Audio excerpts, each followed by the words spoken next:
почки опустим так. Они у вас уже опущены. Может, не надо? Почему? Ну ладно, не бойся. Вдох. Выдох. Эй! Стоп! Куда? В руки стрельнул. Ну нахер. Отец. Ну ты видишь? Если у человека болит спина, он часто готов на абсолютно любые экзекуции, лишь бы решить эту проблему. Кто-то обращается к мясникам, костоправам, кто-то ходит на опасные растягивающие тренажеры, а кто-то готов даже молотком отбивать свой позвоночник, лишь бы это помогло. На самом деле это не поможет, это скорее приведет к травмам и еще большему усугублению ситуации, более выраженному болевому синдрому. На самом деле с помощью простых упражнений можно облегчить боль или полностью устранить ее, если делать их регулярно. И эти упражнения, практики я обязательно дам сегодня. Видео необходимо досмотреть до конца, а также обязательно подпишитесь на мой канал, здесь очень много ценной и полезной информации. Например, очень многие думают, что именно с грыжами и протрузиями связана боль в спине, и нужно как-то лечить их или делать операцию. При этом последние исследования доказывают, что очень часто боль вообще никак не связана с наличием дегенеративно-дистрофических изменений в позвоночнике. У многих есть большие грыжи, протрузии, и они не болят. Или наоборот, на МРТ не выявлено явных дегенеративно-дистрофических изменений, а боль есть. Подробнее о том, что делать, если у вас грыжи, протрузии, как от них избавиться без операции, я рассказала в этом видео. Обязательно посмотрите. А сейчас мы с вами поговорим, что же является основными причинами боли в спине. И, соответственно, если мы с этим разберемся, мы поймем, как на них воздействовать быстро и легко. Причина номер один – это хронический стресс. Именно так в нашем теле ни одно негативное событие, какая-либо эмоциональная травма, сильный стресс не проходит бесследно. Наше тело, наши мышцы, наши фасциальные ткани имеют свойство накапливать весь этот стресс и фактически зажиматься, склеиваться. Как будто мы огромную плиту просто кладем на свои плечи, и она нас начинает придавливать. И чем больше этого накопленного стресса, чем больше мы о чем-то тревожимся, переживаем, тем больше мы сжимаемся не только внутри, но и снаружи. Опять же, ухудшается наша осанка. Мы начинаем терять вертикаль тела, из-за чего мышцы разбалансируются. Мы начинаем сутулиться. Плечи уходят вперед, голова смещается, и мы как будто хотим все глубже и глубже спрятаться, но тело наше от этого страдает. И очень важно работать с устранением вот этого хронического стресса. И, кстати, физическая активность, грамотные, осознанные, такие мягкие тренировки очень хорошо с этим справляются. Второй фактор – это, конечно же, малоподвижный образ жизни. Для того, чтобы наша осанка была в норме, для того, чтобы наши мышцы и фасции были эластичны, здоровы и адаптивны, нам необходимо, просто жизненно необходимо качественное, осознанное и многомерное движение. Важно, чтобы ваш позвоночник, в первую очередь он, конечно же, двигался разнообразно, загибался и разгибался, совершал боковые наклоны, совершал вращения. И также очень важно, чтобы была интегративная работа рук и ног, и она была связана с корпусом. Это залог здоровья вашей спины, залог здоровья вашего позвоночника. Качественное и грамотное движение. Если движения нет, если вы много сидите, в целом у вас сидячий образ жизни, в офисе, дома в телефоне или на диване, или много времени проводите в транспорте, за рулем или будучи пассажиром, безусловно, все это будет разрушать ваш опорно-двигательный аппарат, и все это рано или поздно приведет к болям в теле. Чаще всего так уж повелось, что поясница наш самый многострадальный регион.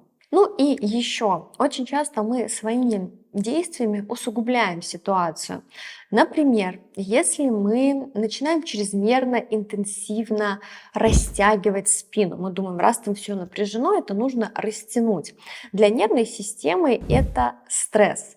То есть если вы уже напряженную мышцу начинаете активно растягивать, то ваша нервная система будет посылать еще больший сигнал на мышечное сокращение, на ее напряжение. Поэтому вот такие активные растяжки, они приведут только к обратному эффекту. Что еще? Массаж тоже очень часто, казалось бы, мышцы напряжены, надо пойти их размять, расслабить, промассировать, промять. И это тоже может привести к негативным последствиям. Поймите, в нашем теле ничего не происходит просто так. И если ваша мышца, она ушла в напряжение, например, мышца поясницы, то какая-то причина к этому привела. И в данном случае мышечное напряжение, вот этот мышечный спазм, это некий костыль, который позволяет стабилизировать ваше тело.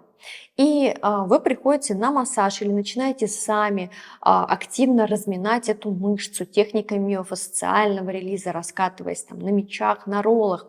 И вы убираете этот костыль. И что происходит? Либо травма, боль, воспаление, либо нервная система еще больше спазм посылает в этот же многострадальный регион. Вы просто ухудшаете и без того плачевную ситуацию. При этом есть очень простые, приятные упражнения, которые быстро дают эффект и которые вы можете выполнять даже в кровати.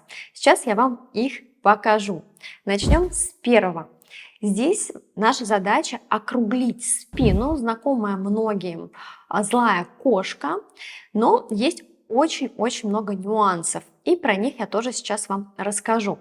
Итак, мы округляем спину и начинаем смещаться с круглой спиной назад. Задача отталкиваться руками от поверхности, можно прямо от кровати, чувствовать широкое пространство между лопатками, чувствовать подтянутый активный живот. Для этого необходимо лобковую кость хорошо подтянуть наверх к пупку и сохранять эту позицию. И еще обязательно опустите голову вниз, удлините заднюю поверхность шеи, посмотрите себе на пупок. Вот эти нюансы в технике создадут хорошее вытяжение позвоночника и раскрытие тканей спины, и вы почувствуете быстро облегчение и результат. Боль уйдет или она станет менее выраженной. Второе упражнение – это русалка из пилатеса или боковое сгибание. Здесь мы работаем в так называемой фронтальной плоскости. Для позвоночника важно трехплоскостное движение, чтобы он оставался здоровым. Первое упражнение было как раз в сагитальной плоскости. Теперь фронтальная. Наша задача будет здесь совершить боковое сгибание и раскрыть ребра. И нюансы здесь также очень важны. Старайтесь, раскрывая ребра, отталкиваться опорной рукой от поверхности. И задача здесь не попытаться как можно ниже опуститься, согнуть бок, а наоборот, за ребрами потянуться вверх в потолок. Рукой продолжайте дотягивать эту линию, боковую линию тела. Пусть рука будет как продолжение вашего бока, и она позволит усилить это натяжение и еще больше раскрыть ткани в области поясницы.